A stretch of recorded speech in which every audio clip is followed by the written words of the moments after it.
కేంద్ర ప్రభుత్వం వక్ఫ్ సవరణ బిల్లును ఇవాళ పార్లమెంట్ ముందుకు తీసుకురానుంది. తొలుత లోక్సభ, ఆ తర్వాత రాజ్యసభలో ఈ బిల్లును ప్రవేశపెడతారు. బిల్లుపై చర్చకు 8 గంటలు కేటాయిస్తున్నట్లు అధికార పక్షం తెలపగా 12 గంటలు కేటాయించాలని ప్రతిపక్ష పార్టీలు డిమాండ్ చేస్తున్నాయి. అవసరమైతేనే సభా సమయం పొడిగిస్తామని స్పీకర్ ఓం బిర్లా తెలిపారు. ఈ బిల్లును Congress, TMC, SP, MIM, DMK వంటి పార్టీలు వ్యతిరేకిస్తున్నాయి.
బీసీ సంక్షేమ సంఘం జాతీయ కమిటీ ఆధ్వర్యంలో నేడు ఢిల్లీ జంతర్ మంతర్లో నిర్వహించనున్న బీసీల పోరు గర్జన మహాధర్నాకు వివిధ పార్టీల బీసీ నాయకులు, రాష్ట్రం నలుమూలల నుంచి బీసీ సంఘాల ప్రతినిధులు పెద్ద ఎత్తున తరలి వెళ్లారు. బీసీ రిజర్వేషన్లను 42% పెంచుతూ తెలంగాణ శాసనసభ ఆమోదించిన బిల్లును పార్లమెంట్లోనూ ఆమోదించి అమలు చేయాలని, దేశవ్యాప్తంగా జనగణనలో పాటు కులగణన చేయాలని, 33% మహిళా రిజర్వేషన్లలో బీసీ మహిళలకు సబ్కోటా కేటాయించాలనే ప్రధాన డిమాండ్లతో ఈ మహాధర్నా చేపడుతున్నారు. ఇవాళ ఉదయం 10 గంటల నుంచి మధ్యాహ్నం 2 గంటల వరకు జరిగే ఈ ధర్నాలో పాల్గొని సంఘీభావం తెలపడానికి సీఎం రేవంత్ రెడ్డి ఢిల్లీకి చేరుకున్నారు. కామారెడ్డి బీసీ డిక్లరేషన్ ప్రకారం తెలంగాణలో సమగ్ర కులగణన చేసి బీసీలకు 42% రిజర్వేషన్లు పెంచుతూ తెచ్చిన చారిత్రాత్మక బిల్లును ప్రజల్లోకి విస్తృతంగా తీసుకెళ్లే లక్ష్యంతో ధర్నాకు హాజరు కావాలని కాంగ్రెస్ నిర్ణయించింది. ఈ నేపథ్యంలోనే మహాధర్నాకు లోక్సభలో ప్రతిపక్ష నేత రాహుల్ గాంధీ, ముఖ్యమంత్రి రేవంత్ రెడ్డి, ఇతర నేతలు హాజరు కానున్నారు. మహాధర్నా అనంతరం మంత్రులు, ఎంపీలు, ఎమ్మెల్యేలు, పలువురు కేంద్ర మంత్రులను, వివిధ జాతీయ పార్టీల నేతలను కలిసి బీసీ రిజర్వేషన్ల పెంపు బిల్లు పార్లమెంట్లో ఆమోదానికి మద్దతు కోరనున్నారు.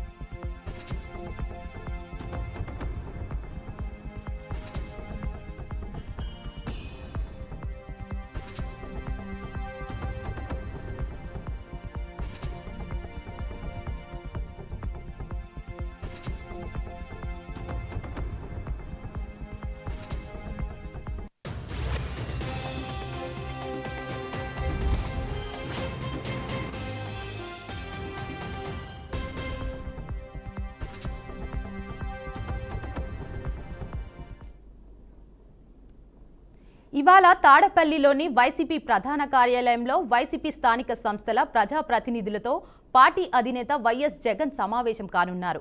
ఈ సందర్భంగా రాష్ట్రంలో ఇటీవల జరిగిన స్థానిక సంస్థల ఉప ఎన్నికల్లో పార్టీ తరపున నిలబడిన ప్రజాప్రతినిధులను అభినందించనున్నారు.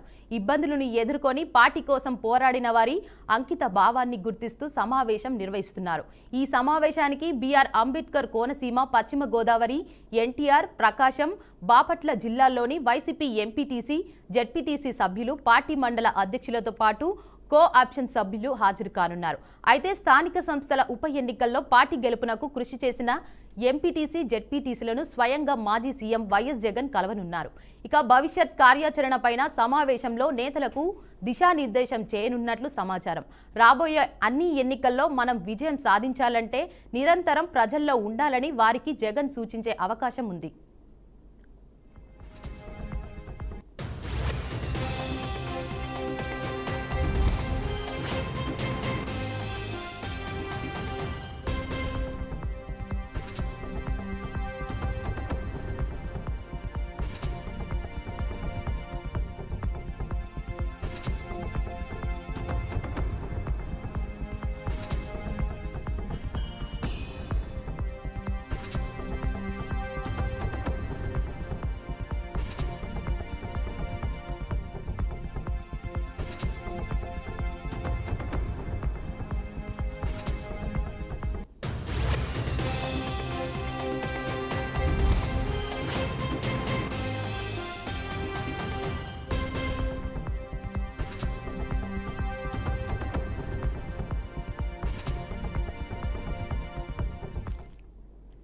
ఇవాళ తాడపల్లిలోని వైసీపీ ప్రధాన కార్యాలయంలో వైసీపీ స్థానిక సంస్థల ప్రజాప్రతినిధులతో పార్టీ అధినేత వైఎస్ జగన్ సమావేశం కానున్నారు. ఈ సందర్భంగా రాష్ట్రంలో ఇటీవల జరిగిన స్థానిక సంస్థల ఉప ఎన్నికల్లో పార్టీ తరపున నిలబడి ప్రజాప్రతినిధులను అభినందించనున్నారు. ఇబ్బందులను ఎదుర్కొని పార్టీ కోసం పోరాడిన వారి అంకిత భావాన్ని గుర్తు చేస్తూ సమావేశం నిర్వహిస్తున్నారు. ఇక దీనిపై మరింత సమాచారాన్ని మా ప్రతినిధి కృష్ణ అందిస్తారు. కృష్ణ. Thank you Devika. అయితే ఇవాళ అయితే తాడేపల్లిలోని వైఎస్ఆర్సీపీ ప్రధాన కార్యాలయంలో అయితే వైఎస్ఆర్సీపీ ఆధ్వర్యంలో అయితే ప్రజాప్రతినిధుల సమావేశం అయితే నిర్వహిస్తున్నారు. అయితే మొత్తానికి చూస్తే ఈ సందర్భంగా రాష్ట్రంలోని ఇటీవల స్థానిక సంస్థల ఉప ఎన్నికల్లో పార్టీ తరపున నిలబడిన ప్రజాప్రతినిధులను అభినందిస్తూ ఎన్నో ఇబ్బందులు ఒడిదుడుకులు ఎదుర్కొన్న పార్టీ కోసం ఎంతో కష్టపడిన వారిగా గుర్తిస్తూ ఈరోజు సమావేశం నిర్వహించడం జరుగుతుంది. అందులో భాగంగానే ఈరోజు బిఆర్ అంబేద్కర్ కోనసీమ జిల్లా, అదేవిధంగా పశ్చిమ గోదావరి జిల్లా, ఎన్టీఆర్ జిల్లా, ప్రకాశం జిల్లా, బాపట్ల జిల్లాలోని వైఎస్ఆర్సీపీ ఎంపీటీసీలు మరియు జెడ్పీటీసీలు సభ్యులు, పార్టీ మండల అధ్యక్షులు, అదేవిధంగా కోఆపరేటివ్ సభ్యులు కూడా ఈరోజు హాజరు కానున్నారు. అయితే మొత్తానికి చూస్తే స్థానిక సంస్థ ఉప ఎన్నికలలో అయితే పార్టీకి గెలుపునకు కృషి చేసిన జెడ్పీటీసీలకు ఎంపీటీసీలను స్వయంగా మాజీ సీఎం జగన్మోహన్ రెడ్డి కలవడన్నారు. అయితే మొత్తానికి చూస్తే ఆ దిశ అయితే పూర్తిగా వైఎస్ఆర్సీపీ ఆధ్వర్యంలో అయితే మారుతున్నాయని కూడా రాజకీయ సమీకరణలు కాదు పూర్తిగా మారుతున్నాయని కూడా అనుకోవచ్చు. మొత్తానికి కూటమి ప్రభుత్వం వచ్చేసి దాదాపు 10 నెలలు కావస్తున్నా ఆడేసిన గొంగలే ఆడే ఉన్నట్లుగానే వ్యవహరిస్తున్నారు అనేసి కూడా ఇటీవల కాలంలో ప్రెస్ మీట్ లో కూడా జగన్మోహన్ రెడ్డి చెప్పడం జరిగింది. అయితే ఈ నేపథ్యంలో చూస్తే భవిష్యత్ కార్యనిర్వహణ ఉద్దేశంతోనే ఈ రోజు అయితే ఆ పార్టీ వైఎస్ఆర్సీపీ పార్టీ అధినేత జగన్మోహన్ రెడ్డి ఈ యొక్క కార్యక్రమాన్ని ఈ రోజు నిర్వహించడం జరుగుతుంది. దీనికి అయితే మొత్తానికి చూడాలి. ఏది ఏమైనప్పటికీ రాబోయే అన్ని ఎన్నికలలో మన విజయం సాధ్యమయ్యేలాగా నిరంతరము ప్రజల్లో ఉంటూ జగన్మోహన్ రెడ్డి ఈ యొక్క అవకాశాన్ని ప్రజల్లో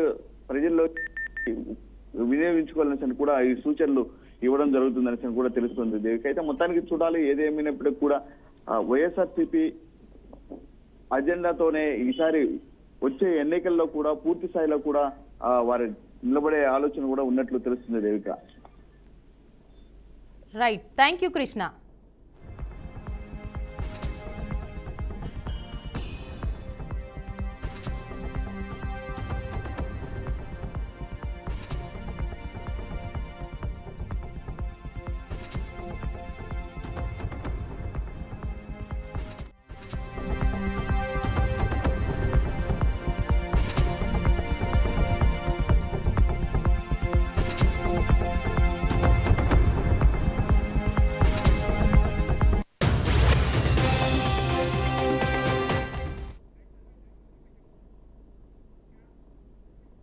ఫోన్ ట్యాపింగ్ వ్యవహారానికి సంబంధించిన కేసులో నిందితుడిగా ఉన్న శ్రవణ్ రావును ప్రత్యేక దర్యాప్తు సంస్థ అధికారులు మరోసారి విచారించనున్నారు.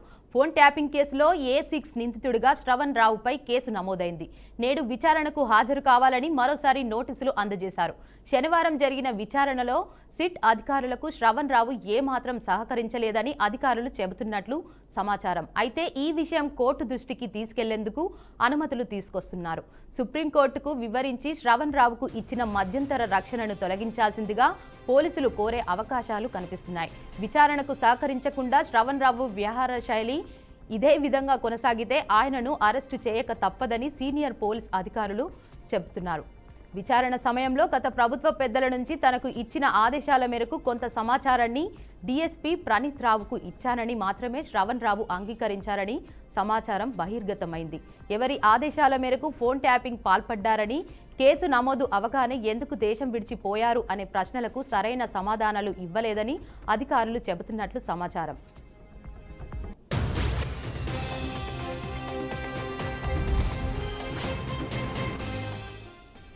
దీనిపై మరింత సమాచారాన్ని మా ప్రతినిధి భాస్కర్ అందిస్తారు. భాస్కర్, దేవిక, ఫోన్ ట్యాపింగ్ వ్యవహారం రోజు రోజు కీలక మరపు జరుగుతున్న పరిస్థితి మనం చూస్తున్నాం. ఎందుకంటే ఫోన్ ట్యాపింగ్ వ్యవహారంలో కీలకంగా ఉన్నటువంటి శ్రవణ్ రావు, ప్రణీత్ రావు విషయాన్ని కొత్తగా అనేక అంశాలు వెలుగులోకి వస్తున్న పరిస్థితి. ఈ కేసులు నిధులుగా ఉన్న శ్రవణ్ రావును ప్రత్యేక దర్యాప్తు సంస్థ అధికారులు మరొకసారి విచారించినారు ఇవాళ. ఫోన్ ట్యాపింగ్ కేసు సంబంధించి A6 నిందితుడిగా ఉన్నాడు శ్రవణ్ రావుపై కేసు నమోదైంది. గతంలోనే నేడు విచారణకు హాజరు కావాలని చెప్పి మరోసారి నోటీసులు అందజేశారు అధికారులు. అయితే శనివారం జరిగిన విచారణలో సిట్ అధికారులు శ్రవణ్ రావును ఏమాత్రం సహకరించడం లేదని అధికారులు చెప్తున్నట్టు సమాచారం తెలిసింది.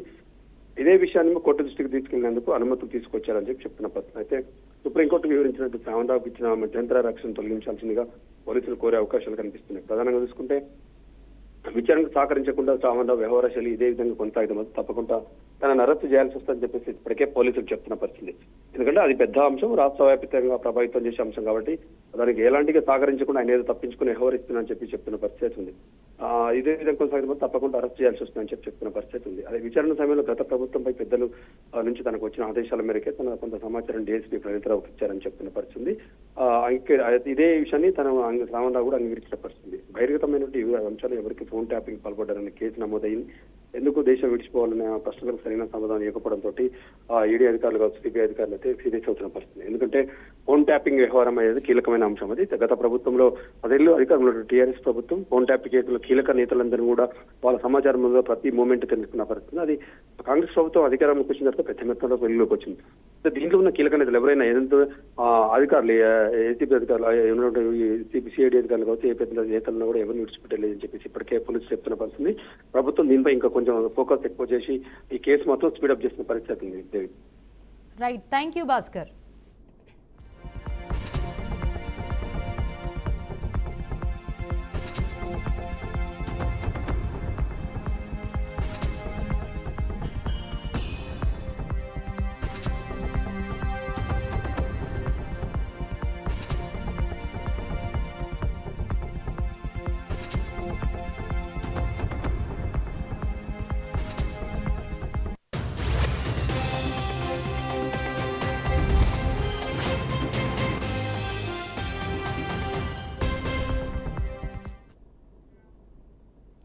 జమిలీ ఎన్నికల విషయంలో బీజేపీ నాయకులు చేస్తున్న వాదనల్లో నిజం లేదని ఏపీసీసీ ముఖ్య అధికార ప్రతినిధి తులసిరెడ్డి పేర్కొన్నారు.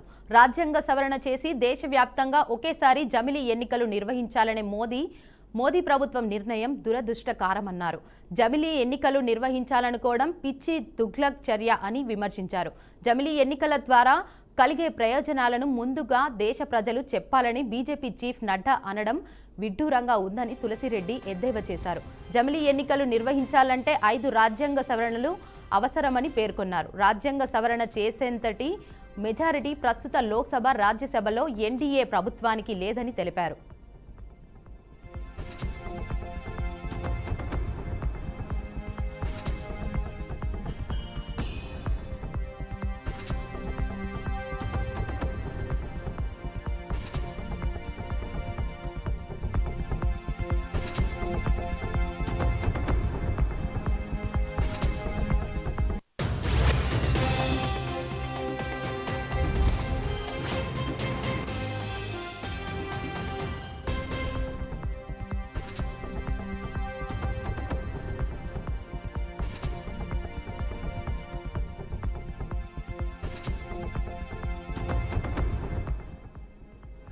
జమిలీ ఎన్నికల వల్ల ఖర్చు తగ్గుతుందని బీజేపీ నాయకులు చెప్పడంతో నిజం లేదన్నారు.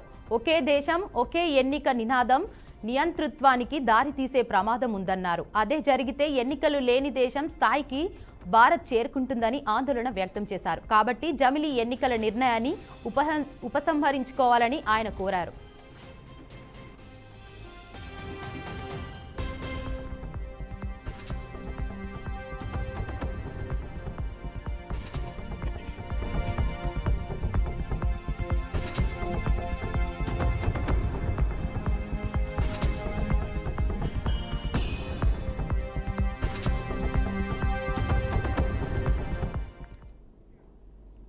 పల్నాడు జిల్లాలో బర్డ్ ఫ్లూ వ్యాధి కలకలం రేపుతుంది. నరసరావుపేటకి చెందిన 2 ఏళ్ల చిన్నారి బర్డ్ ఫ్లూతో మృతి చెందింది.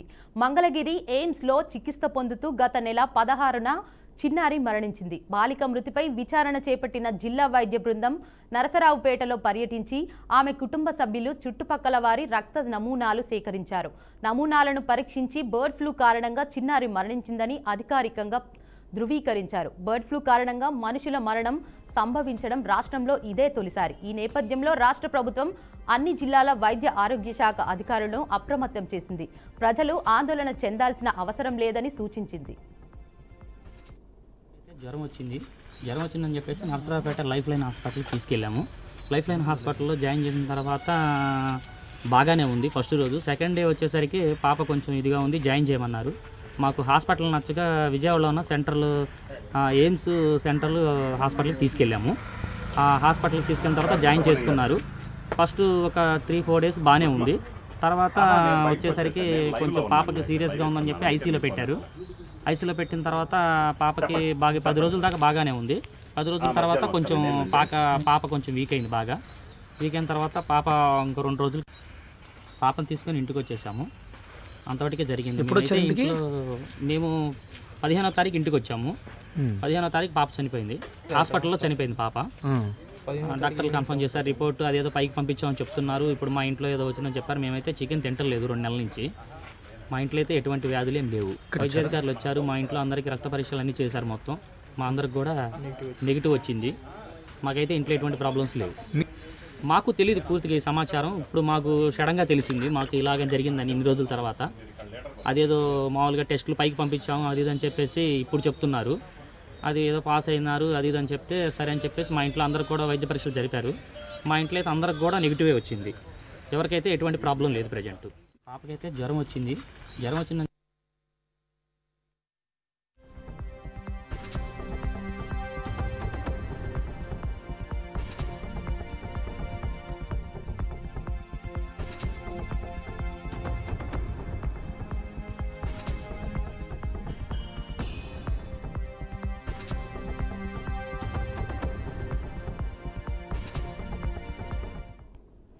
పల్నాడు జిల్లాలో బర్డ్ ఫ్లూ వ్యాధి కలకలం రేపుతుంది. నరసరావుపేటకు చెందిన 2 ఏళ్ల చిన్నారి బర్డ్ ఫ్లూతో మృతి చెందింది.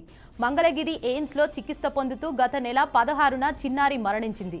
బాలిక మృతిపై విచారణ చేపట్టిన జిల్లా వైద్య బృందం నరసరావుపేటలో పర్యటించి ఆమె కుటుంబ సభ్యులు చుట్టుపక్కల వారి రక్త నమూనాలు సేకరించారు. ఇక దీనిపై మరింత సమాచారాన్ని మా ప్రతినిధి వాసుబాబు అందిస్తారు. వాసుబాబు.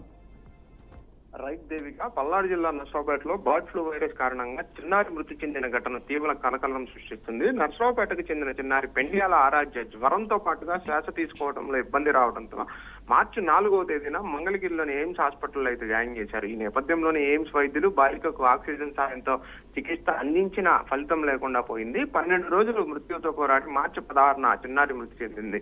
బర్డ్ ఫ్లూ కారణంగానే చిన్నారి మరణించినట్లు భారత వైద్య పరిశోధన మండలి అయితే నిర్ధారించింది. ఆ చిన్నారికి చికిత్స అందించే సమయంలో మార్చి 7న చిన్నారి గొంతు నుంచి ముక్కు నుంచి తీసిన స్వాబ్ నమూనాలను ఎయిమ్స్ లోని BRDL పరీక్షను అయితే నిర్వహించారు. అనంతరం అక్కడ రిపోర్ట్స్ లో అనుమానాస్పదంగా కనిపించడంతో అప్రమత్తమైన ICMR టీం 24న స్వాబ్ నమూనాలను పూణేలోని నేషనల్ ఇన్స్టిట్యూట్ ఆఫ్ వైరాలజీకి అయితే పంపించడం జరిగింది. ఈ నేపథ్యంలోనే Pune NIV bird flu virus కారణంగా H5N1 గా నిర్ధారించడం జరిగింది. పచ్చి మాంసం తినడం వల్లే చిన్నారి మృతి చెందిందని వైద్యులు అయితే గుర్తించారు. మృతి చెందిన చిన్నారికి వీధి కుక్కలతో ఆడుకునే అలవాటు ఉండటం వల్ల ఆ వీధి కుక్కలకు మాంసాన్ని వేసే క్రమంలో ఒక చిన్న మాంసం ముక్కనైతే ఆ చిన్నారి తిన్నట్లుగా తల్లిదండ్రులు అయితే చెప్తున్నారు. పచ్చి మాంసం తిన్న 2 రోజుల తర్వాత ఫిబ్రవరి 28న జ్వరం లక్షణాలు కనిపించడంతో మంగళగిరిలోని ఎయిమ్స్ లో జాయిన్ చేసినట్లుగా తల్లిదండ్రులు అయితే చెప్తున్నారు. ఈ నేపథ్యంలోనే బర్డ్ ఫ్లూ కారణంగా రాష్ట్రంలో మనుషుల మరణం సంభవించడం ఇదే తొలిసారి కావడంతో రాష్ట్ర ప్రభుత్వం అన్ని జిల్లాల వైద్య ఆరోగ్య శాఖ అధికారులను అయితే అప్రమత్తం చేసింది.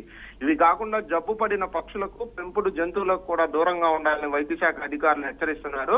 జ్వరంతో పాటు జలుబు తీవ్ర స్థాయిలో దగ్గు ఉంటే వెంటనే వైద్యులను సంప్రదించాలని, వ్యాధి నిరోధక శక్తి తక్కువగా ఉండే వృద్ధులు గాని పిల్లలు గాని బర్డ్ ఫ్లూ ప్రభావిత ప్రాంతాలకు దూరంగా ఉండాలని రాష్ట్ర వైద్య శాఖ అధికారులు అయితే సూచిస్తున్నారు. Devika. Right, thank you Vasubabu.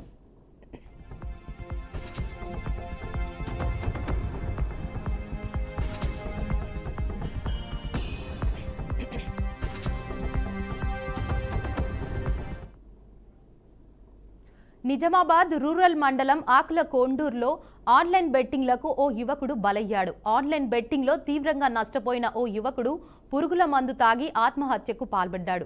గమనించిన కుటుంబ సభ్యులు ఆసుపత్రికి తరలించగా చికిత్స పొందుతూ మృతి చెందాడు. ఓ ప్రైవేట్ సంస్థలో పనిచేస్తున్న ఆకాష్ 4 ఏళ్లుగా ఆన్లైన్ బెట్టింగ్లకు అలవాటు పడ్డాడని బంధువులు చెబుతున్నారు. సుమారు 3 లక్షల వరకు నష్టపోయాడని, తాజాగా మార్చి 27న కూడా బెట్టింగ్ యాప్లో మరో 25,000 నష్టపోవడంతో తీవ్ర మనస్తాపం చెందిన ఆకాష్ పురుగుల మందు తాగాడని వివరించారు.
నిజామాబాద్ రూరల్ మండలం ఆకుల కొండూరులో ఆన్లైన్ బెట్టింగ్లకు ఓ యువకుడు బలయ్యాడు. ఆన్లైన్ బెట్టింగ్లో తీవ్రంగా నష్టపోయిన ఓ యువకుడు పురుగుల మందు తాగి ఆత్మహత్యకు పాల్పడ్డాడు.